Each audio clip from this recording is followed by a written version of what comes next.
नमस्कार सभी को।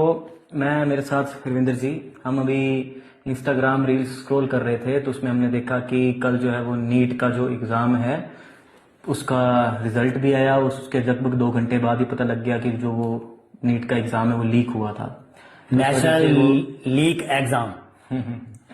तो इसको नेशनल लीक एग्जाम भी जी हाँ कहा जा सकता है।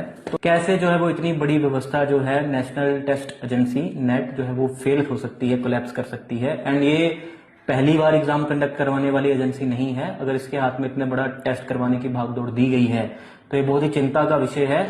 तो हम आंकड़े देख रहे थे कि पिछले 10 साल में ये कितनी बार 89 बार 89 बार ये लीक जो हुई है ये बात। पेपर जो है वो लीक हो चुका है। बहुत ही जो शर्म की बात है है। हिंदुस्तान के लिए बहुत ज्यादा ये शर्मसार बात है ये और ये बात बहुत सही ही है। गंभीर मुद्दा है।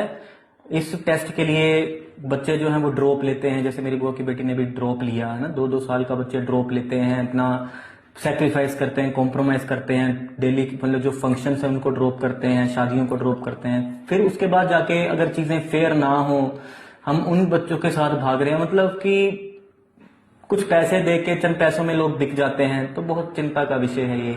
और पहले अगर हम पता करें, जब पीएमटी हुआ करता था, अलग अलग जो आपका डिपार्टमेंट था, जैसे वेटनरी था, फार्मेसी था, आपका सॉरी वेटनरी था, उसके अलावा आपका बीएएमएस था और आपका एमबीबीएस था, बीडीएस था, इनकी अलग अलग जो थी वो वैकेंसी हुआ करती थी। तो जैसे लगभग 5 लाख वैकेंसी हुआ करती थी। अब सिर्फ 50,000 सीटें इन्होंने रखी हैं और भरने वाले 26 लाख लोग थे। तो ये भी मेरे को लगता है काइंड ऑफ बिजनेस ही हो रहा है। और अगर आपको बिजनेस भी करना है तो भी थोड़ा फेयर रखिए, रूल्स को थोड़ा ध्यान में रख के करिए। ऐसा नहीं कि आप एन मौके पे पलट जा रहे हैं, चेकिंग कर रहे हैं तो कैसे कैसे बहुत चेकिंग कर रहे सारे हैं। बच्चों की है ना हाँ का शूज चेक कर रहे हैं और जुराबें चेक कर रहे हैं, हाँ। पैंट चेक कर रहे हैं, शर्ट चेक कर रहे हैं।